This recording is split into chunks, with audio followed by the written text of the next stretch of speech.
Hi, I'm Jennifer Simmons with AIM. Welcome to our last legislative update of the 2019 legislative session. It was a long session at the General Assembly where they considered the budget and many other things. Matt, you want to hit some highlights? Yeah, first, thanks to our team, thanks to our members. I think we had an overall very positive session. A couple of the big ticket highlight items. Budget passed, of course, one of the last bills to go through the process last night. I think the big thing in there for us is what didn't happen. No road funding pullback or reversion. We were able to keep that money where it needs to be. It'll be continuing to flow through the various distribution mechanisms, so we're happy about that. The gaming bill, which I'm sure most of you have heard about, passed last night. Big win for the city of Gary, the city of Terre Haute. Big plans for those communities as we move forward.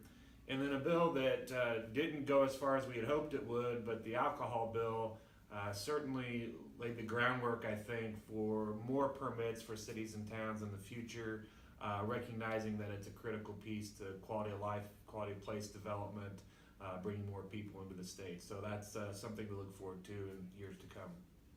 All right, so for today's summary, we're going to focus on really the positive things, positive outcomes from the session. There are a lot of other opportunities you'll have to read about and hear about all the bills that were passed and bills that also failed the session. But today we'll hit some of the positive things like the AIM Initiatives Bill, House Bill 1116. Yeah, so as you all know, that's headed to the governor, is at the governor's desk for signature. Passed both chambers, very pleased with the outcomes there. This is the third year in a row we've had an operational initiatives bill. Remember, this is where we're trying to find those small things to improve governmental process at the city and town level. This year the language included some things on executive sessions, appropriations for damaged property, partisan affiliation, trying to reduce the number of partisan affiliation appointments that are required, particularly in smaller communities where it's tougher to find people to serve in those roles. Some unsafe building code clarification and flexibility in determining note repayments. So that was really positive. Look forward to, again, next year bringing forward an operational initiatives bill, and hopefully we can continue that momentum. So another positive there. Each week you hear us talk about annexation. There have been very few weeks where we haven't talked about annexation, and normally we haven't talked very positively about what's been moving at the State House, but the outcome was fairly good. Yeah, I guess the positive here is what didn't happen. Senate Bill 94, we talked a lot about that throughout the session. It would have essentially eliminated all involuntary annexation and made all annexations voluntary, with a very stringent process to go through. That bill was turned into just a study committee, so we're pleased to see that happen. And then Senate Bill 556, which was defeated in the first half of session. This is the bill that would have allowed county executives some approval authority over certain types of annexations, which is a bad idea for annexations. It's also a terrible precedent to set, to have another unit of local government oversee our decision making at the city and town level. Let's talk about investment hubs. AIM's really groundbreaking proposal for bringing Indiana cities and towns into the new economy of attracting talent and building quality places. We made some real progress there. Yeah, I think we set the stage. We had language in a bill. It's now moved into a summer study committee, which is about as best I think as we could hope for. As you know, things move slowly in the legislature and in Indiana in general. So this is a multi-year effort, and we're excited to get at it again in the off-season this year, take it on the road again, and begin that grassroots work to try to build more support for the hub's proposal.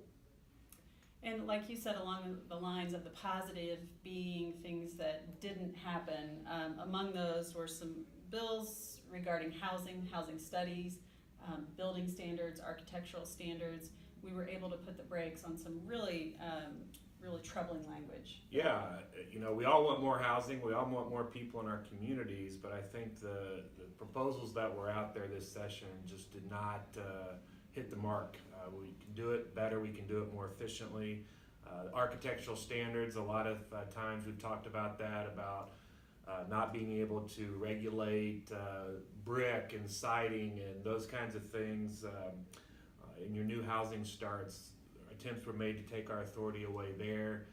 We were able to fend those off, so that was good. And we talked a lot about in the first half House Bill 1625, which would have required housing impact analyses done for any rule or regulation or ordinance that was passed at the local level.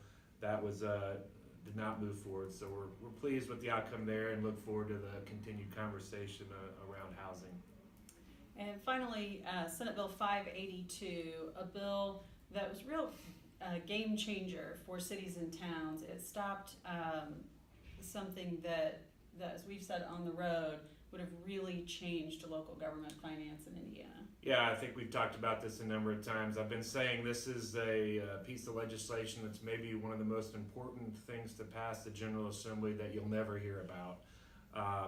The tax court decision this past year out of Hancock County that said user fees were taxes, or that stormwater fees were taxes, which would have ultimately resulted in all user fees being deemed taxes, would have created a lot of chaos in the local government finance world, would have provided some real challenges for cities and towns on a financial basis going forward. So we got a bill passed, 582, that defined what courts have jurisdiction over user fee issues. Was that retroactive back to 2015, and then also defined the term user fee. So we feel like we're in a really good spot now with that issue, and moving forward we should be in a positive space. Well, like I said, there's a lot more to report on. You'll want to watch for the Ames State House report, which should be out in late May or early June, which is a comprehensive list of all bills impacting municipalities in Indiana. Also look for the AIM webinar or recap webinar, and you can find that on aimindiana.org. Matt, good session. Yep, great session. Thanks for everybody's help, and we'll see you soon.